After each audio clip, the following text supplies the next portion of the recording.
మన బయట కనపడే 100 సంవత్సరాల జీవితం ఇంతకుముందు కూడా చెప్పడం జరిగింది. నిజ జీవితంలో మనం ఏదైతే ఉందో ఓకే అక్కడ కెమెరాస్ ఉండవు. సో మాస్క్ వేసుకుని ముందు ఒకటి మాట్లాడి వెనక ఒకటి మాట్లాడడానికి సాధ్యపడుతుంది. కానీ బిగ్ బాస్ హౌస్లో కెమెరాస్ ఉంటాయి కదా. ఒక 100 సంవత్సరాల జీవితాన్ని 105 రోజుల్లో లేకపోతే 115 రోజుల్లో ఒక చిన్న కేస్ స్టడీ లాగా మనుషులు వాళ్ళ మనస్తత్వాలు స్వభావాలు తెలుసుకునే ఫార్మాట్. నన్ను నేను తెలుసుకుందాము, ఓకే ఎక్స్ప్లోర్ చేసుకుందాం, నేనేంటని తెలుసుకుందాం అని మోర్ ఓవర్ ఒక బిగ్ బాస్ అడ్మైరర్గా నేను ఆ షోలోకి వెళ్దాము. నేను అంతకుముందు సీజన్స్లో అరే వచ్చే కంటెస్టెంట్స్ సరైన కంటెస్టెంట్స్ రాలేదు, ట్రూ డిజర్వింగ్ కంటెస్టెంట్స్ రాలేదు, విన్నర్ క్వాలిటీ మెటీరియల్ రాలేదు, ఫేక్ ఉన్నారు, మాస్క్ వేసుకున్నారు, వాళ్ళు ఉండాలి కదా. గెలిస్తే గెలుస్తాం, గెలవకపోతే గెలవపోయాం.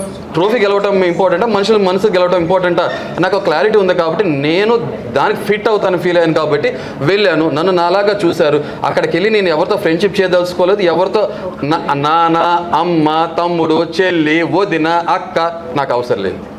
నాకు ఏమున్నా సరే నా మనసులో పెట్టుకుంటే బయటకు వచ్చినాక రియల్ ప్రూవ్ చేస్తాను. ఎందుకంటే బిగ్ బాస్ హౌస్లో నామినేట్ చేయాల్సిన బస్ హౌస్లో నామినేట్ చేయాలి, గెలవాలనుకోవాలి. నిజంగా నేను నా తమ్ముడో ఫ్రెండ్ అనుకుంటే నేను ప్యూర్గా నామినేట్ చేయలేను కదా, ఈ పదజాలం రాదు కదా, ఇంత స్ట్రాంగ్గా మాట్లాడలేను కదా. అక్కడ బిగ్ బాస్ అంటారు కదా నామినేషన్ సీరియస్ తీసుకోండి, సీరియస్గా మాట్లాడమంటారు. మీకు కూడా సీరియస్గా ఉంటే భలే బాగుంటుంది మసాలా. ఇద్దరు కూర్చొని ఫ్రెండ్లీగా మాట్లాడుకుంటే మాత్రం మీరు ఆగరు, కొట్టుకుంటే మాత్రం బైక్లు కార్లు ఆఫీసెస్ మొత్తం రోడ్ ఆఫీస్ చూస్తారు కదా. మనకు ఆ మసాలానే కదా కావాల్సింది. అరే నా మసాలా కాదు, నేను జెన్యున్గా స్ట్రైట్ ఫార్వర్డ్ క్లారిటీ ఉంది, నాకు ఆ విజన్ ఉంది, అలా ఉన్నాను, అలా ఉంటే ఇలా ఎందుకు లేరు అని అంటున్నారు.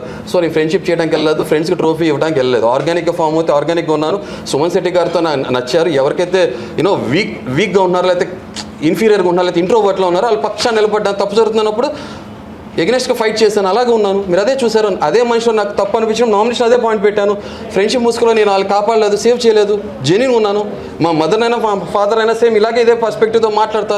మా మదర్ ఫాదర్ అంటారే నాన్న నేను అవమాసాలు మోసి కని పెంచినప్పుడు మా తప్పు అయితే అంత హార్ష్గా ఎందుకు మాట్లాడతావు? తప్పే కదా, ఎవరైనా తప్పేగా, అదే చేశాగా అయిపోయింది. మీకేం కావాలి? ట్రూగా ఉండేవాళ్ళు కావాలా, బటర్ పూసేవాళ్ళు కావాలా, నవ్వుతూ ఫేక్గా నటించేవాళ్ళు కావాలా? అలా అనుకుంటే నెక్స్ట్ టైం రియాలిటీ షో పోతుంది. నేను ఇంకో విషయం చెప్తున్నా, బిగ్ బాస్ అనేది నాకు గేమ్ షో కన్నా కూడా బిగ్ బాస్ అనేది రియాలిటీ షోగా ఫీల్ అయ్యి రియల్గా ఉన్నా. గేమ్స్ ఆడాల, మీరే అంటారు దాంతో గేమ్స్ వద్దనే సినిమా డైలాగ్లో గేమ్స్ ఆడొద్దని అంటారు. గేమ్స్ ఆడాల, టాస్క్లు ఆడటానికి నేను రెడీ. గేమ్స్ ఆడటానికి ప్లానింగ్ అండ్ ప్లాటింగ్ స్కెచ్లు వేయడానికి నేను రెడీ కాదు. నాకు నా అలా ఉన్నాను. సింపుల్ స్క్రిప్ట్ అయితే ఓకే మాస్క్ వేసుకునే ఉండేవాడిని. అంటే కొంత మనం ఎంటర్టైన్మెంట్ ఇండస్ట్రీలో ఉన్నాం కాబట్టి కొంత ఇంట్రెస్టింగ్ ఎలిమెంట్ ఫ్యాక్టర్ తీసుకురావడం కోసం ఆ ఎలిమెంట్స్ యాడ్ చేస్తారు తప్ప మొత్తం స్క్రిప్ట్ అయితే కాదు. స్క్రిప్ట్ అయితే నా మోకాలు నుండి ఇన్ని పెచ్చులు వేసిపోయినాయి, నా కాలు ఇప్పుడు కూడా నాకు ముందు టో ఫింగర్ ఇది ఆ కాంటాక్ట్ వచ్చినప్పుడు చెప్తా.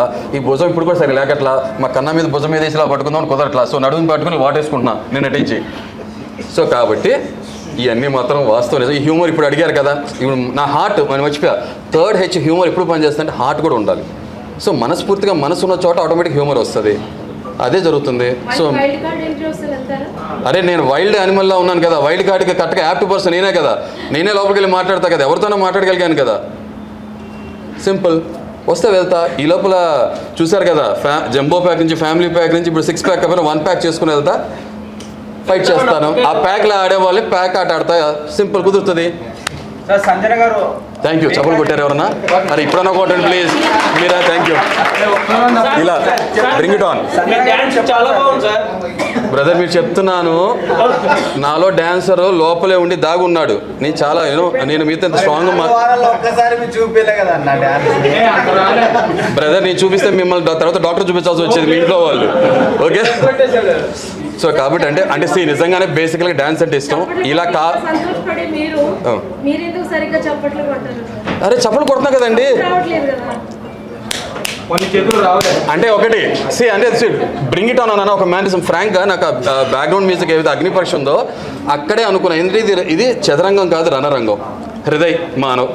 హృదయం లేదు, time for battle, come on bring it on.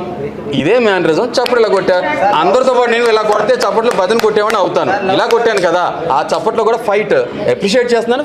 Bring the fight అంటున్నాను, అంతే సింపుల్. ఒక మ్యానరిజం సింపుల్. మీరే అంటున్నారు, వాళ్ళ స్టోరీ అంటున్నారు, మీకే అర్థమైపోయింది కదా, ఇంకేం చెప్పను.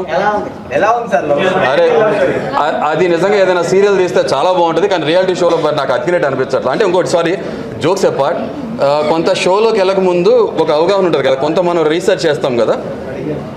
పిల్లలు నా పక్కన క్లోజ్ అసోసియేట్స్ కానీ నేను కొంత యూట్యూబ్ ఛానల్స్ చూసినప్పుడు ఈ సోషల్ మీడియాలో ఒక బజ్ ఏం క్రియేట్ అయిందంటే ఒకవేళ కామనర్స్ నుంచి పవన్ వెళ్తే చూడటానికి బాగుంటాడు మనిషి మజిల్ ఉంది కాబట్టి సరదాగా ఒక పజిల్ లాగా ఒక అమ్మాయి ట్రాక్ లవ్ ట్రాక్ రన్ చేస్తాడు అలా లవ్ ఎలిమెంట్ కనపడుతుంది యాంగిల్ అని చెప్పి పంపిస్తారేమో బిగ్ బాస్ టీమ్ అని అన్నారు.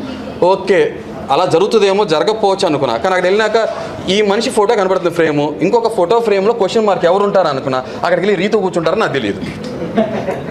కానీ నాకు రీతు చెప్పడం ఏంటంటే స్వతహాగా నాకు పర్సనల్గా నాకు లవ్ మ్యారేజ్ లాంటి అట్ల మీద లేదండి. అక్కడ నాకు బయట రీతు అనే ఆవిడ పర్సనల్ నాకు తెలియదు. సో నాకు అలాంటిది ఏం లేదు నా లైఫ్లో అన్నారు. ఓకే ఆమె కొంచెం ఎమోషనల్ పర్సన్ కాబట్టి ఆయనతో కనెక్ట్ అయిందో బట్ చూస్తానికి అలా అనిపించట్లేదు. ఎందుకంటే రీతు పరిగెత్తుకుంటూ చికెన్ పీస్ ఆమె పెట్టింది. మరి అందరితో సమానంగా హరీష్ గారితో అంటే నాకు కూడా చిన్న మొక్కలు అయితే బోయిక ఇస్తే తింటూ చప్పరిస్తూ కూర్చునేవాడు కదా ఓకే అని అది ఇవ్వలే కదా. సో నాకేమనిపించింది తర్వాత ఇంకొకటి తినిపించుకుంటాను. నిజం చెప్తున్నా నాకు ఎన్నో సంవత్సరాలు అంటే ఒక్కొక్కరు ఒక్కొక్క మనస్తత్వం ఉంటుంది. ఎన్నో సంవత్సరాలు పరిచయం ఉంటే తప్ప హరిత గారికి నేను రోజు మోస్ట్లీ ముద్ద పెట్టినాకే తినిపిస్తా. అలా లేకపోతే తక్కువ బ్రదర్ బాగున్నారు తినండి అని నోట్లో పెట్టాలి కూడా ఆలోచిస్తా. అరే నోట్లో ఎంగిలే ఉమ్ము అలాంటి ఫీలింగ్స్ ఉంటాయి. మరేమో నాకు 4 రోజులు 1 వీక్లో తినిపించుకుంటాను ఏంటో పెట్టుకుంటాను ఏంటో నాకు నిజంగా ఏమో.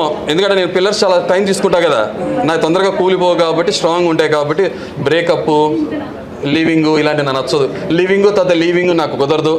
సార్ బయటకు వచ్చాక పవన్ గారి పరిస్థితి ఎట్లా ఉంటుంది అనుకుంటున్నారు బ్రేకప్ అయితే? తూచనొచ్చు ఆయన. సంజన గారి దొంగతనాలు ఎలా అనిపించింది? ఆమె ఈ దొంగల షో చేసే సెట్ ఉందా అని నాకు భయం వేసింది. అది సీజన్ 9 అంటే కింద దొంగల సీజన్. బ్రదర్ ఒక్కసారి చేసామంటే సరదా ఫన్ లేకపోతే ఆమె ఏమంటుంది నేను నాటీ అంటది. ఆమె నాటీ అయితే ఆమెకి నీ డాడీ నాటీలో